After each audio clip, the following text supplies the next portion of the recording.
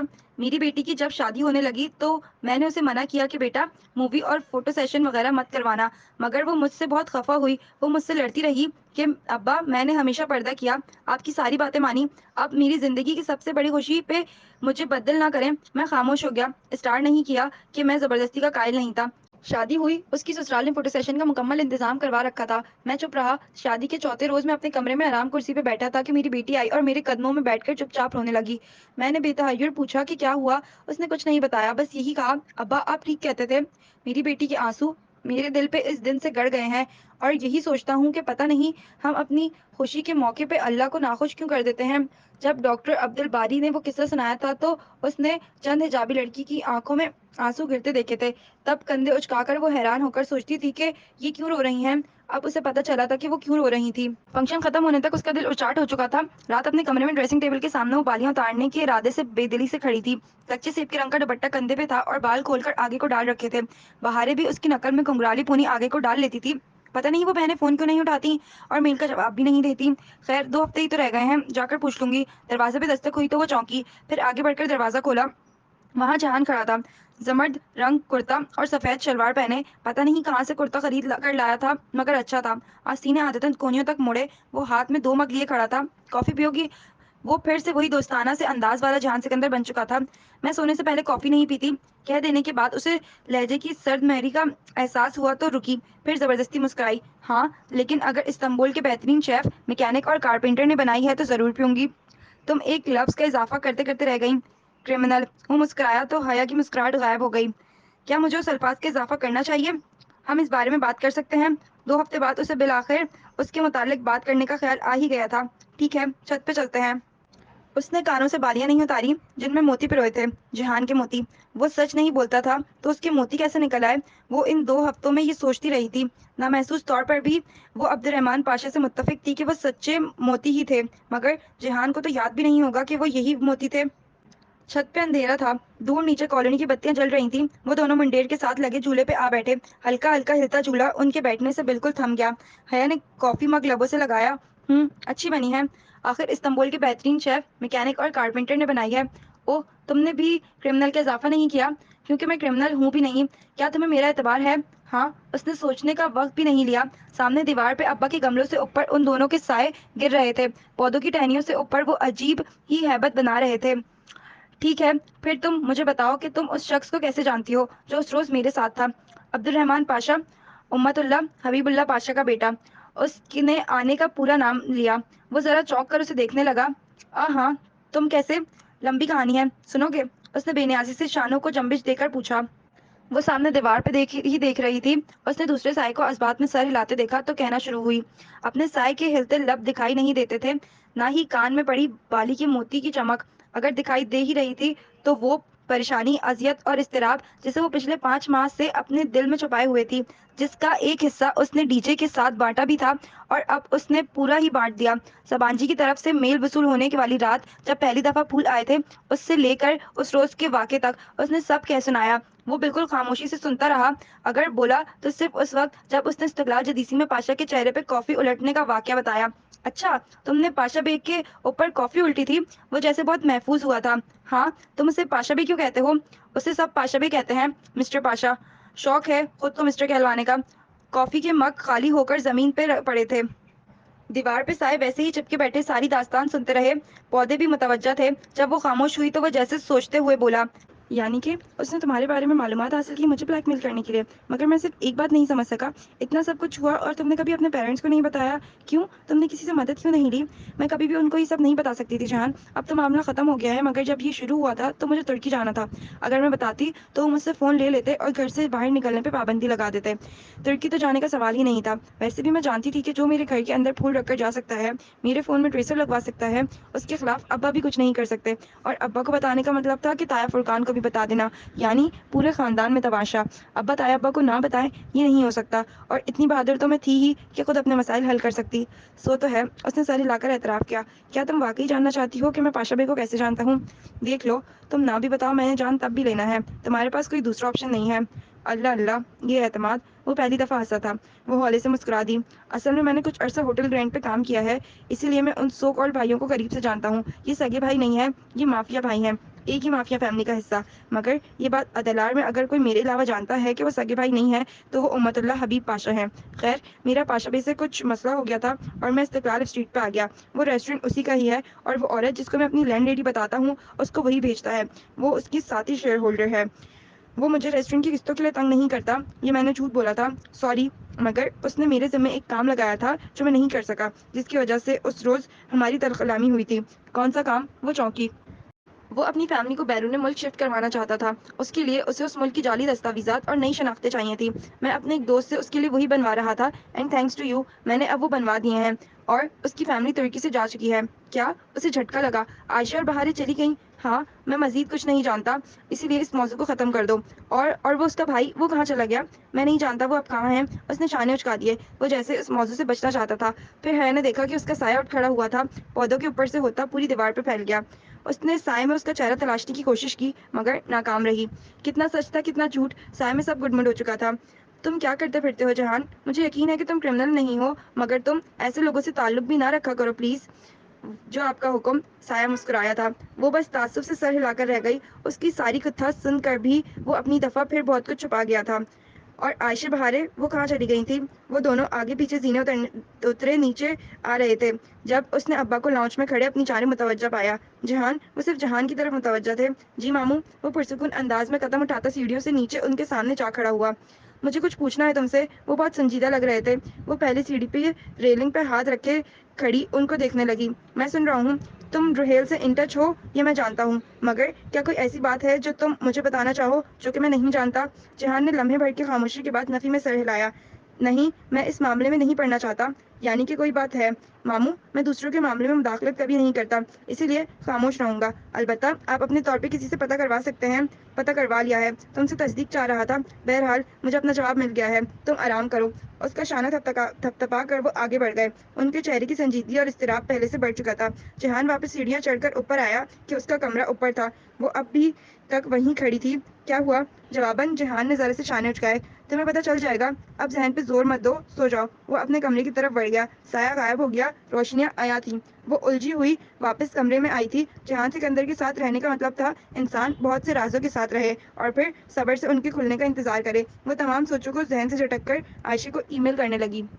جہان نے ٹھیک کہا تھا، اسے پتہ چل جائے گا، مگر حیا کو اندازہ نہیں تھا کہ اسے اتنا جلدی پتہ چل جائے گا۔ اسی رات وہ ابھی کچی نیند میں ہی تھی کہ سبین پھپھو نے پریشانی کے عالم میں جھنجھوڑ کر اسے اٹھایا۔ حیا، جلدی اٹھو۔ وہ ہڑبڑا کر اٹھ بیٹھی۔ سمجھ میں نہیں آیا کہ کیا ہو رہا ہے۔ تمہارے ابا کو ہارٹ اٹیک ہوا ہے، چلو ہسپتال چلنا ہے۔ وہ پھٹی پھٹی نگاہوں سے پھپھو کو دیکھے گئی۔ زندگی ایک دفعہ پھر استقلال اسٹریٹ میں پہنچ گئی تھی۔ اس کے سامنے ڈی جے گری تھی اور جس کا جوتا اس کی اینک پہ آیا تھا۔ ایک آواز کے ساتھ اینک ٹوٹی تھی، وہ آواز جو کانچ ٹوٹنے کی ہوتی ہے، وہ آواز جو زندگی کی ڈور ٹوٹنے کی ہوتی ہے۔ سلیمان صاحب کو شدید قسم کا دل کا دورہ پڑا تھا۔ وہ سی سی یو کارڈک کیئر یونٹ میں تھے اور ان کی حالت ٹھیک نہیں تھی۔ باقی سب کہاں تھے اسے کچھ نہیں پتا تھا۔ وہ تو بس دونوں ہاتھوں میں سر تھامے بینچ پہ بیٹھی روئے جا رہی تھی۔ کوریڈور میں کون آ جا رہا تھا اسے ہوش نہ تھا۔ وہ پھر سے تاکسم فرسٹ اسٹریٹ ہاسپٹل کے سرد موت کے سناٹے جیسے کوریڈور میں پہنچ گئی تھی۔ وہ اب بہتر ہیں، یقین کرو وہ ٹھیک ہو جائیں گے، جہان اس کے ساتھ بینچ پہ بیٹھتے ہوئے بولا۔ رات سے وہی تھا جو ساری بھاگ دوڑ کر رہا تھا۔ تایا وغیرہ تو صبح آئے تھے اور اب تک پورے خاندان کو وہ وجہ بھی پتہ چل چکی تھی جو ابا کی بیماری کا باعث بنی تھی۔ روہیل نے شادی کر لی تھی۔ ٹھیک ہے، بہت سے لڑکے امریکہ میں شادی کر لیتے ہیں، سب کے والدین کو ہارٹ اٹیک نہیں ہوتا، مگر روہیل نے 2 سال سے شادی کر رکھی تھی اور سب سے بڑھ کر اس نے ایک نیپالی بدھسٹ سے شادی کی تھی۔ ابا قدر روشن خیال تھے، مگر اپنے اقتدار اور مذہبی حدود کا پاس انہیں بہت تھا۔ روہیل کے حوالے سے انہوں نے بہت سے خواب دیکھے تھے، بہت مان تھا ان کو اس پہ۔ وہ ایک دفعہ تو کہتا صحیح، مگر اس نے خود ہی سارے فیصلے کر لیے۔ شاید وہ جانتا تھا کہ کہنے کا فائدہ نہیں ہے، کیونکہ وہ لڑکی بدھ مت کی پیروکار تھی۔ مسلمان تو چھوڑو، وہ تو اہل کتاب بھی نہ تھی کہ ایسی شادی جائز ہوتی۔ وہ مسلمان ہونے کو تیار نہ تھی اور روہیل اس کو چھوڑنے پہ راضی نہ تھا۔ اپنی حدود کا مذاق بنانے پہ ابا کا دکھ الگ۔ جہان سے تصدیق کر لینے کے بعد انہوں نے روہیل کو فون کر کے جب باس پرس کی تو پھر کل کلامی سے ہوتی ہوئی بات باپ بیٹے کے ایک سنگین جھگڑے تک پہنچ گئی۔ ابا نے غصے میں اسے سخت برا بھلا کہا اور پھر ہر تعلق توڑ دیا، مگر فون کال کی ڈور کٹنے سے قبل ہی وہ ڈھہ گئے تھے۔ پھپھو اور فاطمہ اس سارے معاملے کی گواہ تھیں۔ معلوم نہیں وہ کیوں سوتی رہ گئی۔ جب میں روہیل کے پاس رات رہا تھا تب اس لڑکی نے مجھے ٹریٹمنٹ دی تھی۔ انہوں نے کچھ نہیں بتایا، مگر میں جان گیا تھا کہ ان کے درمیان کیا تھا۔ اس کے کوئی 1.5 سال بعد انہوں نے شادی کی تھی۔ یہ مجھے بعد میں امریکہ میں ایک مقیم دوست نے بتایا۔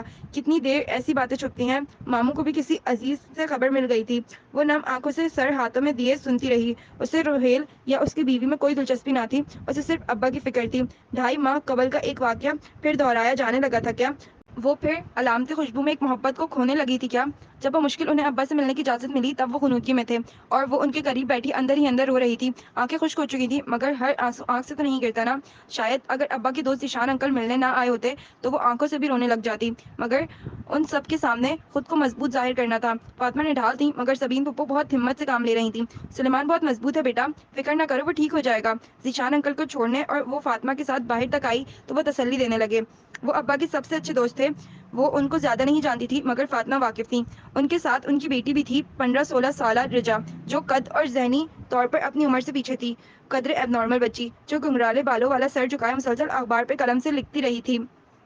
رجا بہت ذہین ہے۔ اس کی نگاہوں کو اپنی بیٹی پہ پا کر ذیشان انکل مسکرا کر بتانے لگے، اسے ورڈ پزلز اور کراس ورڈز کھیلنے کا بہت شوق ہے۔ پورا چارٹ حل کرنے میں کئی دن لگاتی ہے، مگر کر لیتی ہے۔ وہ پھیکی سی مسکراہٹ کے ساتھ سنتی رہی۔ وہ اپنی بیٹی کو ہمیشہ اپنے ساتھ رکھتے تھے، چاہے گھر ہو یا آفس، محبت تھی یا فکر یا پھر دونوں۔ ان کے جانے کے بعد وہ کچھ دیر کے لیے گھر آئی تھی۔ گھر پہ وحشت اور ویرانی چھائی تھی، جیسے سب کچھ تھم گیا ہو۔ وہ ابھی ابایا اتار ہی رہی تھی کہ فون بجنے لگا، پرائیویٹ نمبر کالنگ۔ اس روز کے بعد میجر احمد نے آج کال کی تھی، مگر اس نے کال کاٹ دی۔ وہ بار بار فون کرنے لگا، مگر حیا نے فون بند کر دیا۔ وہ اس آدمی سے کوئی رابطہ نہیں رکھنا چاہتی تھی، ضرورت ہی نہیں تھی۔ ابا ابھی ہسپتال میں تھے جب سبین پھپھو اور فاطمہ ان کے پاس تھیں، سو وہ اور جہان گھر پہ تھے۔ وہ شام کا وقت تھا، مگر روشنی باقی تھی۔ حیا چھت پر منڈیر کے ساتھ لگے جھولے پہ بیٹھی ابا کے گملوں کو دیکھ رہی تھی۔ آج ان کے سائے نہیں گر رہے تھے، مگر وہ پھر بھی مرجھائے ہوئے لگ رہے تھے۔ ان کا اس گھر میں خیال رکھنے والا جو نہ تھا، وہ اب خیال رکھنے کی پوزیشن میں نہیں رہا تھا۔ اس نے بہت سے آنسو اپنے اندر اتارے۔ ابا کے پودے اکیلے ہو گئے تھے۔ کیسی ہو؟ جہان ہولے سے اس کے ساتھ آ کر بیٹھا۔ تمہارے سامنے ہوں۔ تم نے کھانا کھا لیا؟ ہاں، نور بانو میرا کھانا لے آئی تھی۔ اور تم نے؟ موڈ نہیں ہے۔ وہ ابھی تک گملوں کو دیکھ رہی تھی۔ وہ اسے سرزنش کرنے ہی لگا، مگر رک گیا۔ منڈیر کے سوراخ سے جیسے اسے کچھ نظر آیا تھا۔ سنو، یہ آدمی کون ہے؟